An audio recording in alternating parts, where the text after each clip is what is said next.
Hi, I'm Jackson Jones, and my topic today is Evans Do It Best Hardware. Why? Evans Do It Best Hardware was the local hardware store, the family owned hardware store where I grew up. Actually, right down the road from my house, not even a quarter mile. And Evans was a big beacon of my childhood. I have so many fond memories there, and it truly is the definition of a family local business. A little bit of background on Evans Hardware. It opens its doors in March of 1995 by Mr. Bob Evans of Oklahoma. Now, a little bit of background on Mr. Evans. Mr. Evans was born in 1933, and he unfortunately departed this earth in October of 2000. Mr. Evans was well known for his kindness, his smile, his generosity, and his good business deals. For many years, Mr. Evans did not even run his hardware store. He had two other stores. He had a flower shop, ran with his wife, and he also had a business office, which I asked around and I asked my grandparents and locals. Nobody really knew what the business office was. It had been so long ago. But in March of 1995, Mr. Evans opened up the hardware store, the first local family-owned hardware store in Midwest City.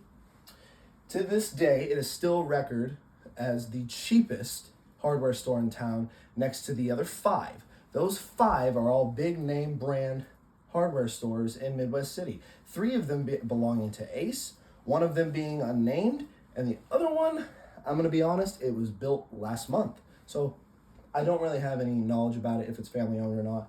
So as of right now, Mr. Evans is still the only family owned hardware store in Midwest City, Oklahoma.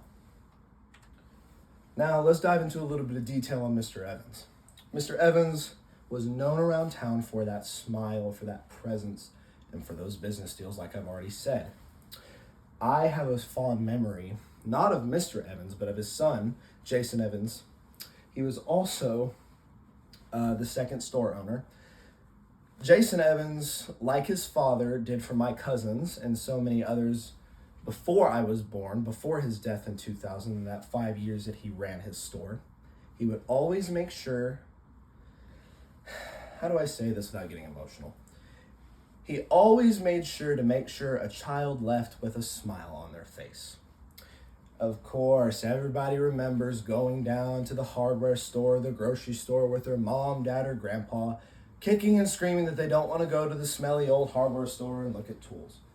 Mr. Evans changed that experience for not just me, but many others. He would always let you get a free piece of candy if you could make him laugh. And this man, when you look at him, stone cold face. And yes, I am referring to Mr. Jason Evans and Mr. Bob Evans, like father, like son, they say. Even to this day, and I'm glad family tradition carries on in the world of business, Mr. Bob Evans wouldn't sell his business if he stared death in the face. 3 times he was asked before his death of 2000 to move his business location or to sell his business.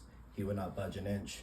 And after his death, and even up to the years that I gained true memory, Mr. Jason Evans still carries on his father's belief and will not sell that store, even though they're doing just fine.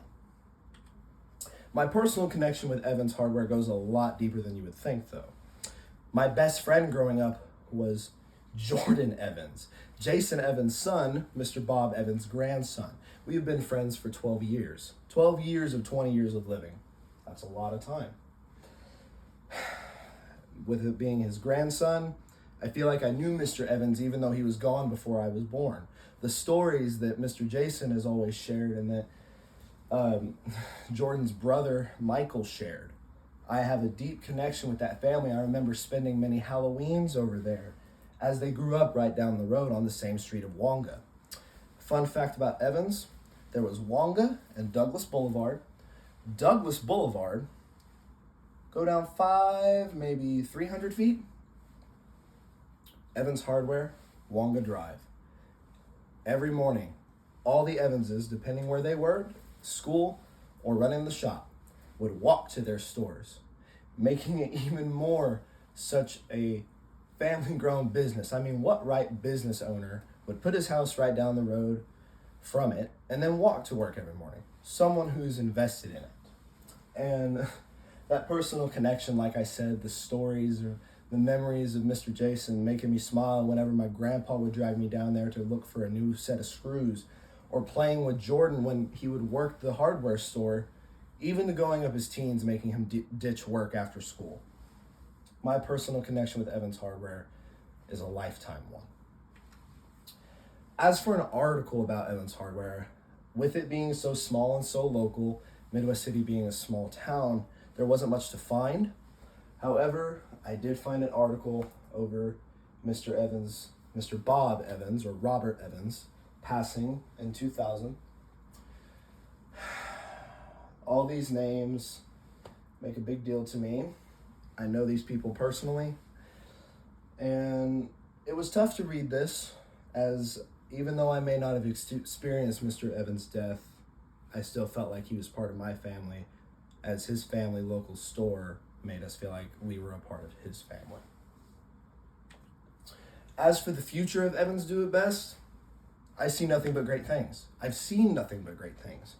As I've mentioned before, they have been asked to sell, move, plenty of times, not budged an inch. And as far as I know, Michael, my friend Jordan's older brother, is supposed to take over the business at the passing of Mr. Jason, which, in good health as he is, the last time I saw him around Thanksgiving in the neighborhood, he was walking just fine.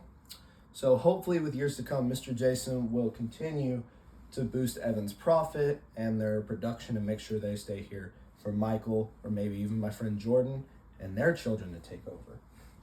Business is good. Thank you very much.